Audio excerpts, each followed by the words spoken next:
Hi there, this is David, and I am making this video to clear the air. First things first, Eric and I talked yesterday. We spoke for roughly 3 hours. It was a long conversation. We talked about many different things during that conversation. Sometimes it got heated, but it did always stay respectful. Even when we talked about Chrono Cross. Yeah, we brought that one up too. He explained the block. He basically said that he was jealous of my videos at one point, so he blocked me, and he explained that that was kind of immature on his part, and he did apologize for that, and he has unblocked me. As far as the email that I sent back to him, he said that that went into a spam folder, and he was not aware of that. And then as far as the Discord server is concerned, he said that that was a coincidence, and he did apologize for all three of those things. Over the course of our 3-hour conversation, one thing that we did realize is that we both have two entirely different styles of speaking, two entirely different styles of getting feelings across, two entirely different styles of words and our mannerisms as well. It was kind of a clash of cultures almost in the discussion that went on.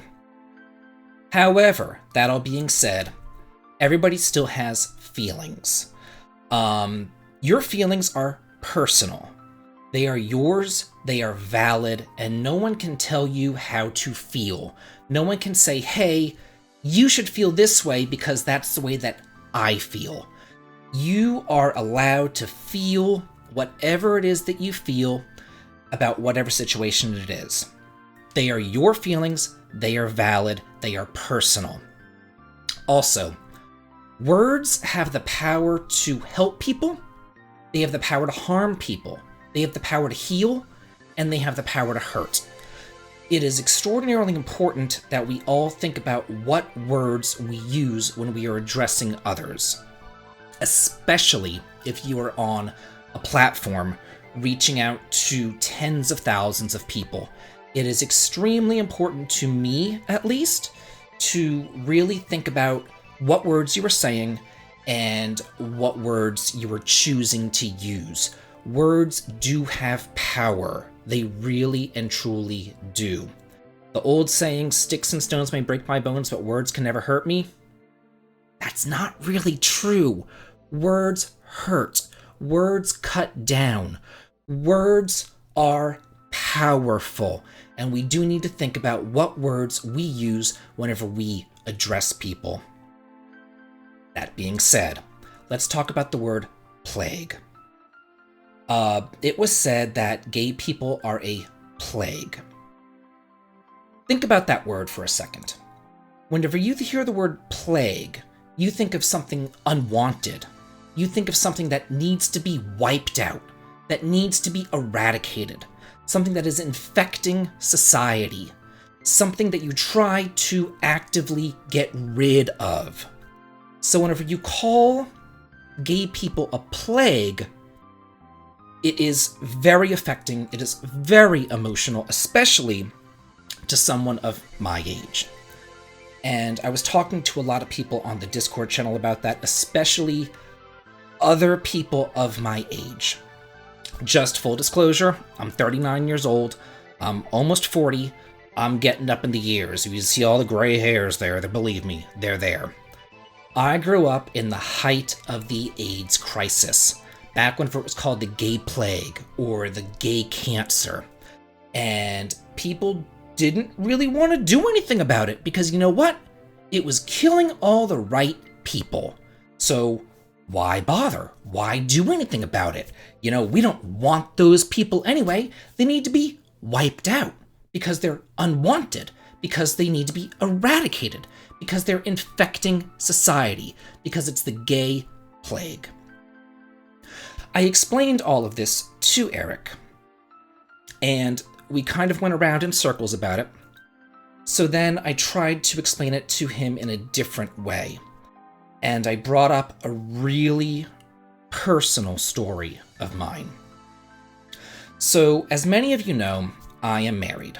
I have been with my partner Ken for 18 years now. We got together back in 2003. I know, I'm old. Ken is a little bit older than me. He was out in the 1970s. He was out and gay in the 1970s.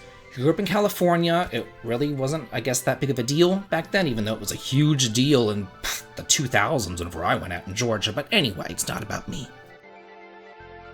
Ken had a boyfriend in the 1970s.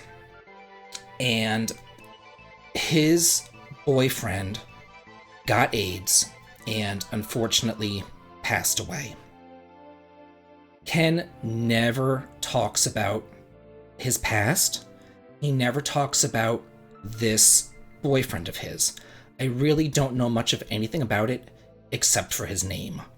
Because every single time that he brings it up, he kind of breaks down. So, his boyfriend died of AIDS.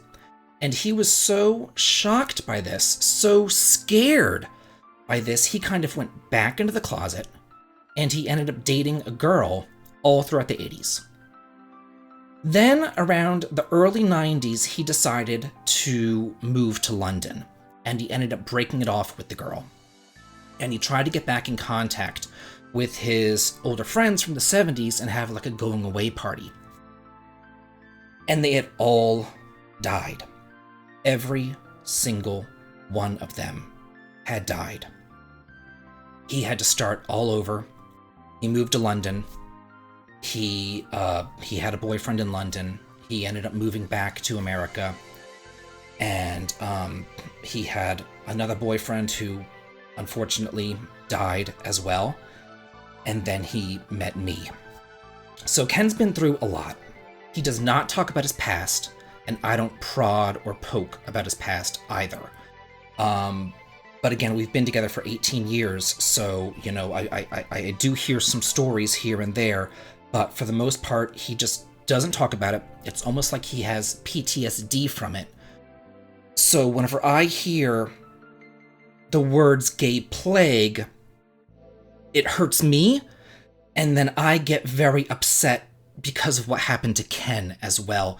It hurts me, and it hurts my husband. It really does.